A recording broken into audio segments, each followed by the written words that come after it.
السلام علیکم ورحمۃ اللہ وبرکاتہ۔ نحمدہ ونصلی ونسلم علی رسولہ الکریم، اما بعد۔ سامعین محترم، امام حسن بصری رحمہ اللہ کے پاس ایک شخص آیا اور اس نے آ کے عرض کی کہ میں روزی کی وجہ سے بڑا پریشان ہوں، رزق کی بڑی تنگی ہے، مجھے کوئی وظیفہ بتلائیے۔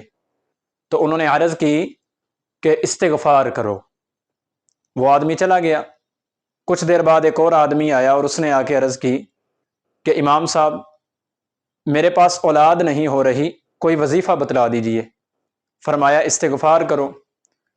کچھ دیر گزری، ایک اور شخص آیا، اس نے آ کے کہا کہ بارش کی بڑی حاجت اور ضرورت ہے، کوئی وظیفہ بتلا دیجئے۔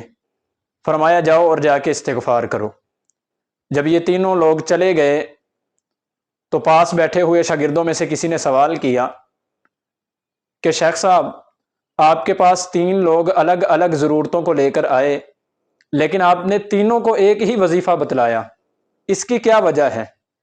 تو فرمایا کہ یہ وظیفہ میں نے اپنی طرف سے نہیں بتلایا، بلکہ یہ وظیفہ قرآنی وظیفہ ہے۔ قرآن میں اللہ نے اس بات کا اعلان کیا ہے سورۃ نوح کے اندر کہ استغفروا ربکم انہ کان غفارا، اپنے رب سے بخشش طلب کرو، استغفار کرو، وہ بہت بخشنے والا ہے۔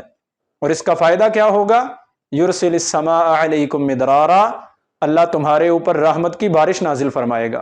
ویمددکم باموال وبنین، عالمین تمہیں مال و دولت بھی عطا فرمائے گا، تمہاری رزق کی تنگی کو بھی ختم کرے گا، اور تمہیں اولاد بھی عطا فرمائے گا، بیٹے بھی عطا فرمائے گا۔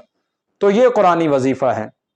جو لوگ رزق کی وجہ سے پریشان ہیں، جو لوگ اولاد کی وجہ سے پریشان ہیں، ان کو کہیں جانے کی ضرورت نہیں ہے، کہیں کسی پیر فقیر اور کسی جو ہے وہ بڑے کے پاس جانے کی ضرورت نہیں، کسی دربار کے اوپر جانے کی ضرورت نہیں۔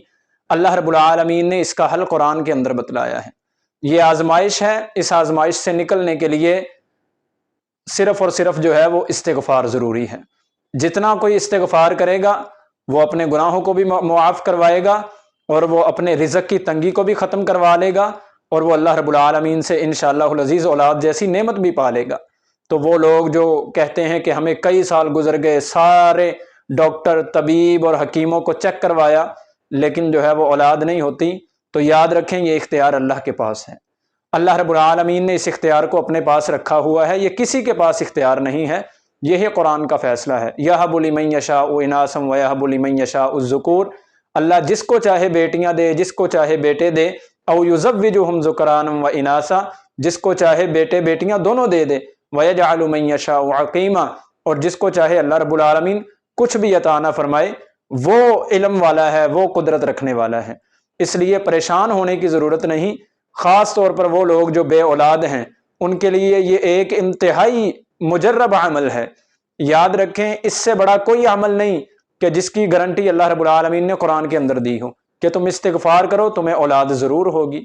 تو ہم اگر یقین کے ساتھ، کامل ایمان کے ساتھ، اللہ کے اوپر مکمل توکل کرتے ہوئے اپنی اس ضرورت کو اللہ کے سامنے رکھیں گے اور اپنے گناہوں کے اوپر شرمندہ ہو کر توبہ کرنے کے بعد استغفار کو لازم پکڑ لیں گے، تو اللہ رب العالمین ضرور اولاد عطا فرمائے گا، اللہ رب العالمین ضرور رزق کی تنگی کو دور فرمائیں گے۔ اور اسی طرح رسول اللہ صلی اللہ علیہ وآلہ وسلم کا فرمان بھی ہے، من لازم الاستغفار جعل اللہ له من كل ضیق مخرجا، جو استغفار کو لازم پکڑ لیتا ہے اللہ اس کو ہر تنگی سے نکال دیتے ہیں۔ ومن كل هم فرجا، اللہ اس کے ہر غم کو، ہر پریشانی کو دور فرما دیتے ہیں۔ وَرَزَقَهُ مِنْ حَيْثُ لَا يَحْتَسِبُ، اور اللہ اس کو وہاں سے رزق عطا فرماتے ہیں جہاں سے کسی کا وہم و گمان بھی نہیں ہوتا۔ تو اس لیے رزق کی بندش اور جو ہے وہ اولاد کی بندش جو لوگ سمجھتے ہیں کہ ہو گئی ہے، اس کو ختم کرنے کے لیے کسی پیر کے پاس، کسی مولوی عالم کے پاس جانے کی ضرورت نہیں۔ اپنے گناہوں کے اوپر شرمندہ ہوں اور اپنے گناہوں کے اوپر اللہ سے معافی مانگیں، استغفار کو لازم پکڑیں، اللہ رزق کی تنگی کو بھی دور فرمائیں گے، اللہ نورینہ اولاد بھی انشاءاللہ العزیز عطا فرمائیں گے۔ اس عمل کو جو ہے وہ ہم اپنانے والے بن جائیں، اپنے گناہوں پہ معافی مانگنے والے بن جائیں، انشاءاللہ العزیز اللہ ہمیں تمام مشکلات سے نکال دے گا۔ اللہ سے دعا ہے اللہ صحیح معنوں میں دین اسلام کو سمجھ کر عمل کرنے کی توفیق نصیب فرمائے۔ جزاکم اللہ خیرا، احسن الجزاء، وما علی الا البلاغ المبین، والسلام علیکم ورحمۃ اللہ۔